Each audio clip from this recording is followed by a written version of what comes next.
Hi everyone, and welcome to ArtSEA with Mote, where we turn trash into treasure.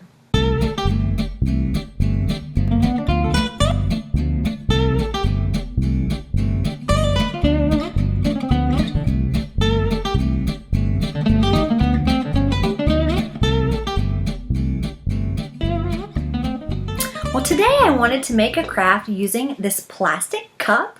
I went somewhere and was not able to use my reusable cup, so I said, never fear, I will turn this into treasure, okay? So today we're going to be making our very own plastic cup sea star, aka plastic cup starfish, okay? So what you need is you need a cup. I'm going to use sponge pieces, okay, for my body. Sandpaper works really well for this too, okay. I've got some strips of bubble wrap. I have a plastic bottle cap that is larger than a soda cap, and it actually will fit on the end of my cup. I have a smaller bottle cap, okay. I have my trusty Sharpie. I have some scrap white paper, and I will be using my glue gun today. So be very careful when you're using that glue gun, all right, guys?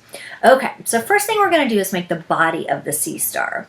Now, if you check this guy out, okay, you'll notice that it is star-shaped, right? That's what it's named for. But it's also related to sea urchins, sea cucumbers, and sand dollars, okay? These guys belong to the phylum Echinodermata, which means spiny or spiky skinned animals, okay, or rough animals. Okay, these guys have something called radial symmetry, okay? So they make a circle, basically.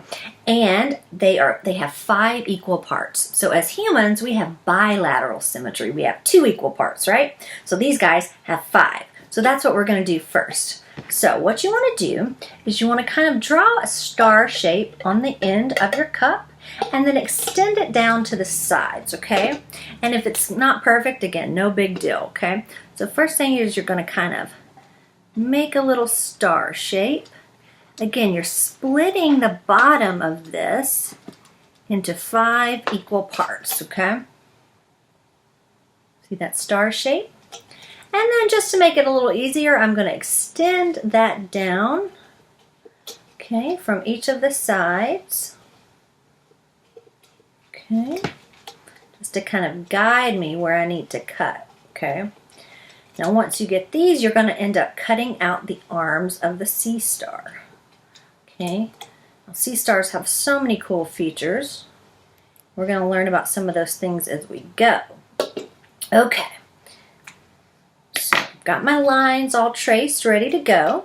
So I'm going to take my scissors. And I'm not going to cut on the line, okay? So that line is basically going to be the middle of your arm of your sea star, okay? So you're going to cut on the sides around that line, okay? So you want that line to be kind of in the middle, okay?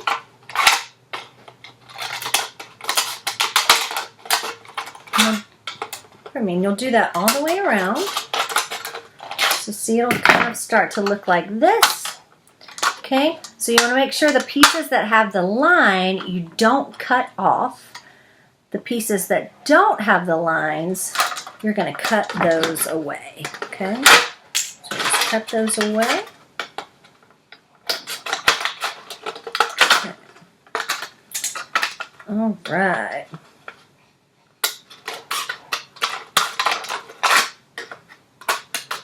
Okay, so after we get these arms nice and cut out, and once you get them all cut out, if you want to kind of shape them up a little bit, you can, and I'll show you how to do that. Okay. All right. So all right, so you'll see mine's pretty uneven. This one has a nice big gap, but that's all right. We're going to clean it up. So what you're going to do is you're going to take, so most of these plastic cups have these kind of divider lines. We're going to fold our arms up on this line that's closest to the base, okay? Now what we're creating here is something called the central disc of the sea star, okay? And if something happens to one of these sea star's arms, if it gets cut off somehow, as long as there's a piece of that central disc left, they can actually regenerate. So you can see mine is very much not to scale, but no big deal. So I'm going to just kind of shape this one up just a little bit. Okay. Not exactly radial symmetry, but close enough. Okay. All right. So we got our little sea star body, okay, that radial symmetry. Now, what we're going to do is we're going to actually add the rough skin. Okay, so I'm using sponge pieces because I had one extra sponge. Pink is the color of Patrick from SpongeBob, right? So I figured I'd use this pink. But the sandpaper, if you have extra sandpaper, really anything to kind of simulate that rough skin works really well, okay? So I am going to just put a little glue on each of my arms. Then I'm going to glue my sponge piece down. Okay. So again, anything that you have that kind of simulates that rough, spiny, or spiky skin. You could also paint your sea star if you wanted to. Okay. You can always make these your own. That's what makes them most fun. Okay. All right. This one arm's a little bigger than the other ones, but that's all right. Okay. So I've got my sponges on. Now, guys, I'm going to take my bottle cap that's the same size as my end of my cup, and I'm going to glue it on to represent that central disc. Okay. And I was lucky. This one is exactly the size of the bottom of my cup, which is kind of neat. Okay. I've been collecting bottle caps at Mote for years, so we have a stockpile of them. All right, so we've got our sea star, okay, our echinoderm that has his 5-part radial symmetry, for the most part. Use your imagination, okay? And it has his central disc, okay? Now what we want to add on the central disc is something called the madreporite, okay? Now the madreporite is this basically this hole on the top of their body, and what they can do is they can actually suck water in through it, and then they can shoot them out of their tube feet. So the bottom of their body is aligned with tube feet that allows them to move, okay, which is really, really neat. So I'm going to add this madreporite in the middle. Now, sea stars, they don't have muscle, and they don't have, I need to add another piece of glue. They don't have blood. So instead what they have is this water vascular system. Okay? And that's where they can suck it in through that madreporite, shoot it through their body, and that's what's going to provide them with oxygen throughout their body. Okay? And it also helps them move. Get a nice big glob on there. Okay. All right, so we have our sea star with our little madreporite. Oops. Hold it on there for a second. Okay. So those tube feet are really important for several reasons, okay? Now, because these guys don't have muscle, okay, they can't get a lactic acid buildup in there. So think about like a marathon runner that never gets tired, can just run and run and run. Well, that's kind of like the sea star, okay? So the sea star, what they'll do, they'll take their tube feet that are basically like suction cups, okay? They're predatory. They'll wrap themselves around a clam, and they have patience. They'll slowly pull until that clam opens up just enough, and then the sea star will throw up its stomach into the clam and digest it from within, and then suck it all back, which is wild, okay? So it pulls and pulls and pulls, and finally is rewarded, okay? Now, if it didn't have those tube feet to really hang on tight, it might not be able to be rewarded with a meal, okay?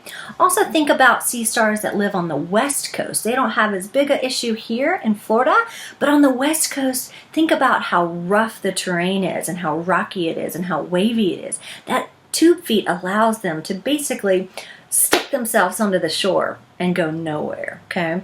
So I have bubble wrap that will kind of represent our tube feet, okay? So I'm going to, while my madreporite is drying, I'm going to just add a little glue.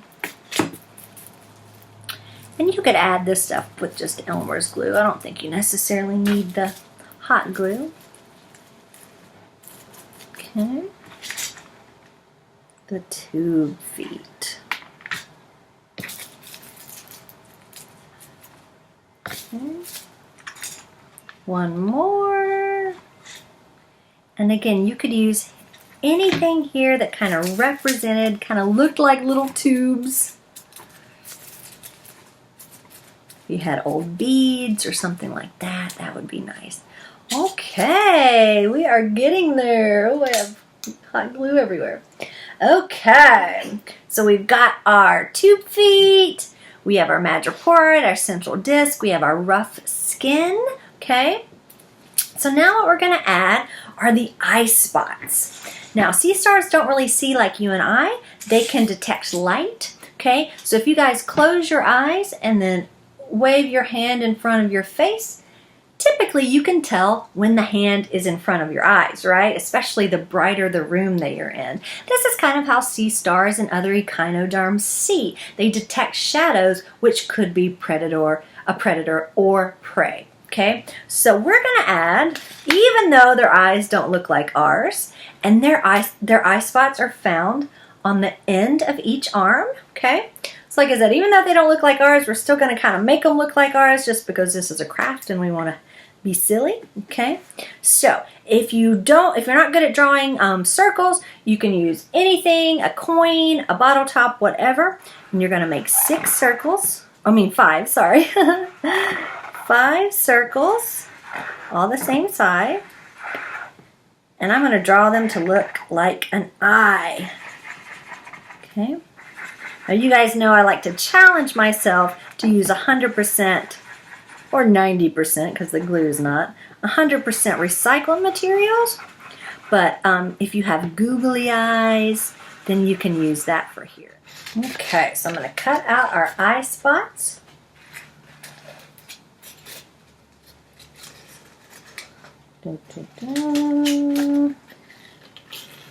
So sea stars are predators, okay? I was going to say predatory, predators. And for example, if we have them in the touch tank, we have to make sure they're separated from the other animals because they are predatory, but they're also considered a keystone species out in the wild, okay? So they really do fill a really important ecological niche. And a keystone species is one that if for some reason they were taken out of the ecosystem, the rest of the ecosystem would collapse. So these guys are pretty important. Okay, so here we go. We've got our 5 little eyes. And I'm just going to glue them right to the end of my sponge pieces.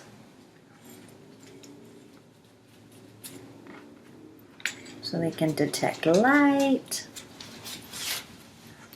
Okay. Oh.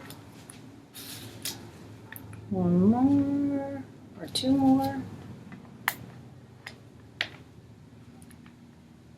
All right. Oh, he's looking good. Okay. And then the last thing, so here we go. He's got his eye spots. The last thing I want to add is a mouth.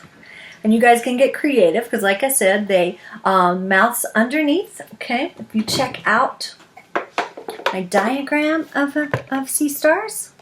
Okay. Oh, sorry, it's a little reflection.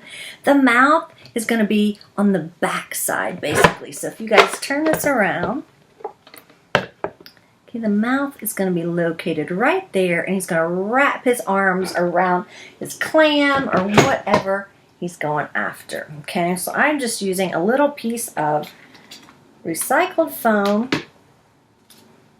Going to stick it right in the middle there. That's going to represent my mouth. Now, if you guys get really creative, make something into a clam, okay? And then you'll have your predator-prey relationship, okay?